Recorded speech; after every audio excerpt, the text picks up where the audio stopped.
My Aunt Eleanor died in April without telling anyone she was sick. She was 73 years old, lived alone in a house in Savannah, Georgia that had belonged to the family since the 70s, and was the kind of person who didn't like to burden anyone with her problems. When her neighbor called my mother saying she hadn't seen her in a few days and that the mail was piling up in a box, my mother went over and found her in the bedroom. The doctor said it was her heart.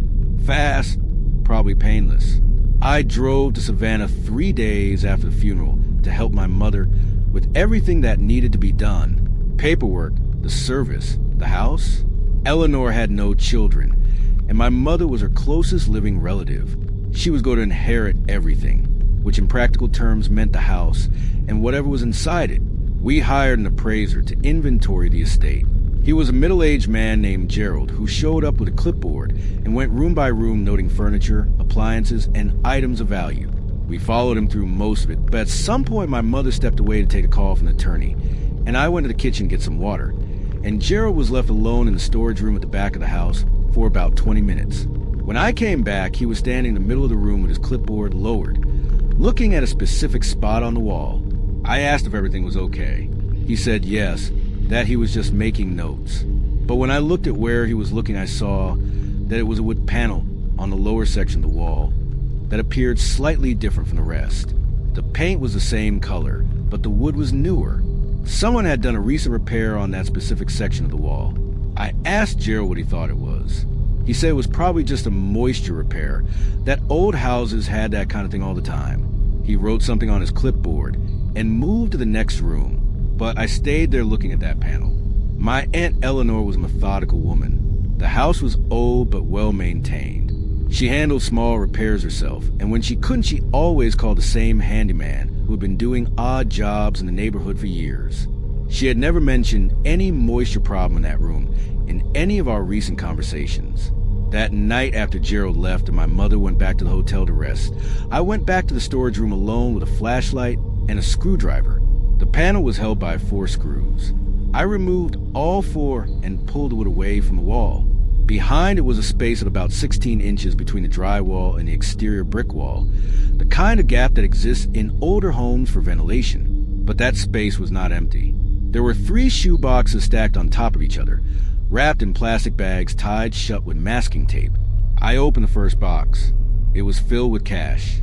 $20 and $50 bills organized into stacks held together with rubber bands. I didn't count it right then, but it was clearly a significant amount. The second box had documents. Bank statements from an account I didn't recognize, at a different bank from the one my aunt normally used. The statements ran from 2019 through the month before she died. The account had regular activity, monthly deposits ranging between $2,000 and $4,000. The third box had a notebook and a sealed envelope with my name written by hand on the front. I picked up the envelope and held it for a moment. I opened it. It was a 2-page letter written by Eleanor. No date. She started by saying that if I was reading this, it was because she hadn't had the time or the courage to tell me in person, and that she was sorry for that. What she wrote in the following 2 pages took me a while to fully process. Eleanor had worked for nearly 40 years at an accounting firm in Savannah. She had retired 8 years earlier with a small pension and a paid-off house. That was the story everyone knew. What none of US knew was that during the last 12 years of her career, she had discovered irregularities in the accounts of one of the firm's most important clients. Irregularities that pointed to large-scale tax evasion. She had kept copies of the documents, had consulted an attorney, and for reasons she didn't fully explain in the letter, had decided not to move forward with it. But the client knew she had the documents. The monthly deposits were payments to keep her quiet. She had accepted because she was alone, because she was scared, and because the money helped cover her bills on the small retirement she had. At the end of the letter, she said the cash was clean, that she had saved it separately over the years, and that it was for my mother, that the documents in the second box were proof of everything, and that I could do whatever I wanted with them, and that she hoped I would understand that she had done what she could with what she had. I folded the letter, put it back in the envelope, and sat on the floor of the storage room for a while without moving. Then I picked up the notebook from the third box and opened it. It was a log that Eleanor had kept. Dates, amounts, names. The name of the client who had been paying for her silence was written there by hand across several pages. It was a name I recognized immediately because it was a name of a company headquartered in Savannah that appeared regularly in local news sponsoring community events and projects. I put everything back in the boxes, replaced the panel on the wall, and screwed it back in. That night, I didn't sleep. The next morning, I called a different attorney from the one we were using for the estate, a criminal law specialist I found after several hours of research. I explained the situation without giving names yet and asked what my options were. He said the documents could have significant value depending on what they contained. He also said I needed to be very careful about how I handle this because the other party clearly had resources and had demonstrated a willingness to pay for years to keep the matter from surfacing. I asked what he meant by being careful. He said that people who pay for silence for 12 years generally prefer to keep paying for silence, but that when the arrangement changes, when the person receiving the payments dies and suddenly there are other people involved, the situation can become unpredictable. I hung up and walked to the hotel window and looked down at the street. There was a car parked across the way with someone inside. Could have been anything. Probably was anything. But I called my mother and told her we needed to talk before continuing with the estate, that there was a complication she needed to know about. She asked if it was about the house. I said not exactly. I never went to that company's offices, never called anyone there. I handed the documents to the criminal attorney and left it in his hands. He contacted federal authorities, and from that point forward the matter moved out of my hands. The investigation was opened 6 weeks later. I was never called to testify. The attorney said the documents were detailed enough that my direct involvement could be kept minimal. The cash my mother kept, it was just over $19,000. She used it to cover the funeral costs and estate expenses. The house sold in August. We never found out with certainty whether Eleanor had died of natural causes. The doctor said yes, and there was no evidence of anything different. The attorney said it was probably a coincidence that she was 73 with undocumented heart problems. Probably. That word stayed with me for a long time after that. It still does.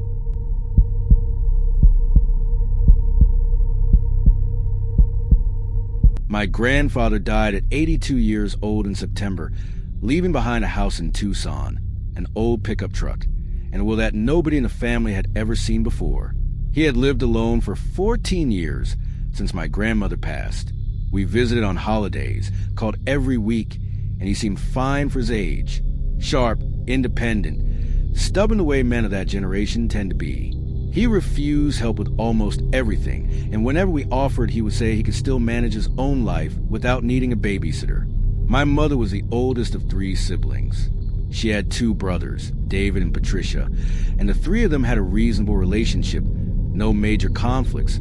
The kind of family that isn't particularly close, but isn't distant either. When my grandfather died, all 3 of them gathered in Tucson to handle everything, and I went along to help my mother. The attorney scheduled the reading of the will for a Thursday morning. We sat in the conference room, the 3 siblings plus me, and the attorney opened the document and began reading. My grandfather had divided his assets equally among his 3 children, with one single exception: the house. The house he had left entirely to a local charitable organization called Sunshine Senior Services, which according to the will had been providing assistance to him for the past 2 years. None of the 3 siblings had ever heard of that organization. David was the first to speak. He said he wanted to contest, that my grandfather was 82 years old, and that there was a possibility he hadn't been in full mental capacity when he signed it. Patricia agreed immediately. My mother stayed quiet for a moment, and then said she needed to know more about that organization before making any decisions. We left the attorney's office and went straight to look it up. Sunshine Senior Services had a simple website, a registered address in Tucson, and described itself as a non-profit organization providing in-home assistance to elderly individuals. It had a phone number and an executive director listed by name, a woman called Sandra Okoye. My mother called the number that afternoon. A woman answered, identified herself as Sandra, and when my mother said who she was, there was a brief pause on the other end before she said she was deeply saddened by the passing of Mr. Harold and that he had been a very cherished client of the organization. My mother asked what kind of services they had provided. Sandra said companionship, mainly regular visits, help with grocery shopping, transportation to medical appointments. She said my grandfather had grown very close to some of the organization's volunteers over the past 2 years. My mother thanked her and hung up. We spent the following week investigating. David hired an attorney who specialized in will contests. I spent hours looking into Sunshine Senior Services through public records, and what I found was minimal. The organization had been registered as a nonprofit 3 years prior, which meant it didn't exist when my grandfather presumably first came into contact with him 2 years before his death. It had a commercial address that when I went to verify in person turned out to be a suite in a shared business center. The kind of address you rent for $200 a month to have a legal registration. There were no Google reviews, no mentions in local newspapers, no real presence beyond the website and the legal filing. I brought all of this to David's attorney. He said it was suspicious, but that suspicious wasn't enough. That the will had been signed in the presence of 2 attorneys, and that my grandfather had undergone a standard mental capacity evaluation at the time of signing. On paper, everything was in order. It was Patricia who found the volunteer. She had gone to my grandfather's house to start sorting through his belongings and was talking to the next-door neighbor when the neighbor mentioned that she had seen a young man visiting my grandfather regularly over the past 2 years. Every Saturday morning without fail. Sometimes he stayed for hours. The neighbor assumed he was a grandson, but had never asked his name. Patricia asked for a description. Young, mid-20s, light hair, always wearing a Sunshine Senior Services t-shirt. We went to the organization's business address on a Monday morning. The suite was locked. I left a note with my number asking someone to get in touch. Sandra Okoye called me that afternoon. She asked what I needed. I said the family wanted to meet the volunteer who had visited my grandfather, that we wanted to thank him personally for the care he had provided. She was quiet for a moment and then said that volunteers had no obligation to interact with clients' family members and that if we had any legal questions, we should contact their attorney. They had an attorney. A 3-year-old organization with a rented suite in a shared business center had an attorney on standby to field questions from family members. I hung up and called David's attorney immediately. That was the week the intimidation started. On Wednesday morning, my mother found all 4 tires on her car slashed in the hotel parking lot. On Thursday, David received a series of messages from an unknown number saying that contesting the will was a waste of time and that they should accept what Mr. Harold had decided in his lifetime. On Friday, I was walking out of a grocery store, and a young man with light hair brushed past my shoulder without apologizing, without looking at me, but said something quietly as he passed that I heard clearly. He said, "Let it go." I stopped in the middle of the sidewalk and turned around, but he was already getting into a car that pulled away before I could read the plate. That night, the 3 siblings and I gathered in the hotel room, and I decided it was time to involve the police more seriously. Until then, we had reported the slashed tires as vandalism and the messages as harassment. But laying everything out together and presenting it to the detective who met with us made the picture much clearer. He listened carefully and then asked if we had looked into the organization's executive director specifically, not the organization's name. Her name. We hadn't. He opened his laptop and searched right in front of us. Sandra Okoye had a history. 3 years earlier, she had been investigated in another state for involvement in a scheme targeting elderly individuals to influence their estate planning. The case had not resulted in a conviction due to insufficient evidence, but her name was in the records. The scheme was straightforward and was becoming increasingly common across the United States. An organization approaches lonely elderly individuals under the pretense of volunteer assistance. It builds a relationship of trust over months or years. And when the elderly person is sufficiently isolated from their family and emotionally dependent on the volunteers, someone subtly suggests revising the will as a way of acknowledging the people who were truly present at the end. My grandfather was 82 years old and had lived alone for 14 years. He fit the profile exactly. The investigation lasted 4 months. The will contest was accepted by the court based on Sandra Okoye's history and evidence of a pattern of behavior. Sunshine Senior Services was dissolved during the proceedings. Sandra and her attorney disappeared before any formal charges were filed. The house went back to the family and sold in January. What stayed with me wasn't the relief of winning. It was a question that none of us had been able to answer with any certainty. In the last 2 years of his life, my grandfather had a young man visit him every Saturday morning and stay for hours. We called every week, and he never mentioned it. We visited on holidays, and he never said a word. I don't know whether he was being manipulated or whether he was genuinely happy with that company and simply didn't want the family to interfere. I don't know which of those two possibilities is harder to accept.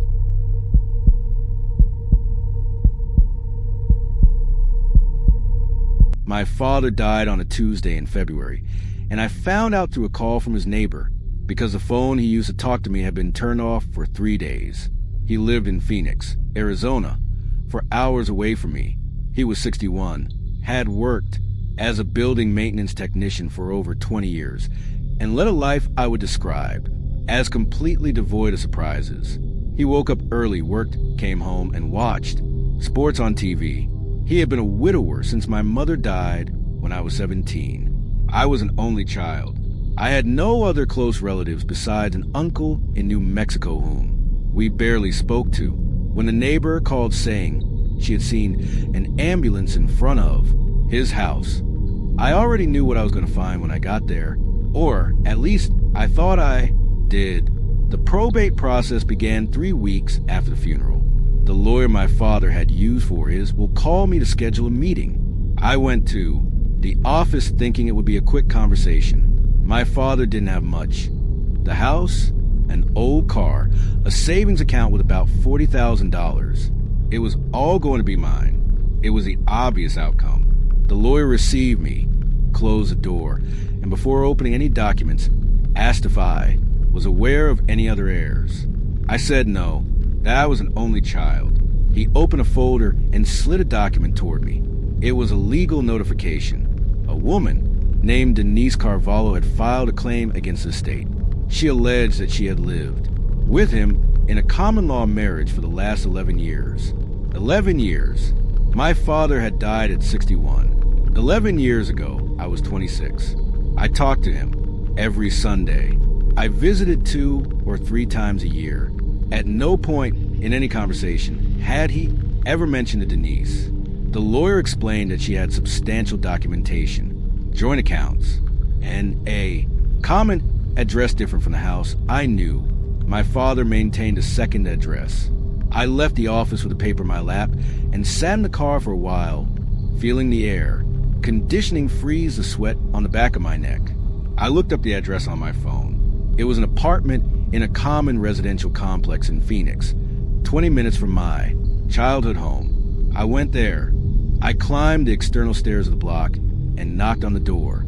A woman in her early 50s answered. Dark hair, tired eyes.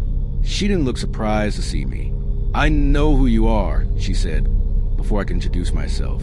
"Your father had a photo of you on the living room table." She stepped back to let me in.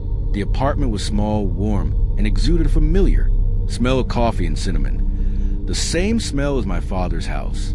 On the walls, there were frames, photos of him I had never seen, on beaches I didn't recognize, wearing clothes I never took from his closet to wash. In all of them, he smiled with a lightness he never showed around me. And in several of those photos, there was a girl at different ages, from a baby to apparently 10 or 11 years old. "Who is she?"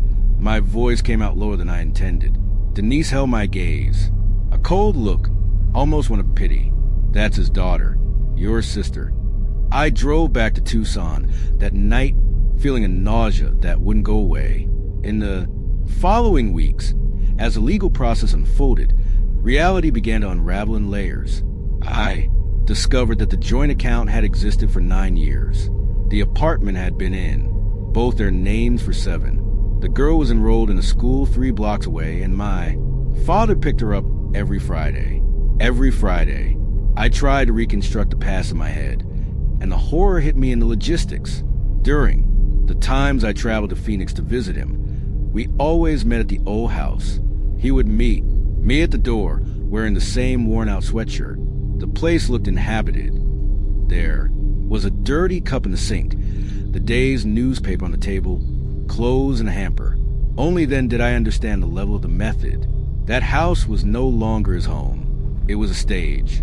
My father would leave the apartment with the new family, drive 20 minutes, turn on the lights of the empty house, scatter a few clues of loneliness, and sit on the couch to wait for me to arrive.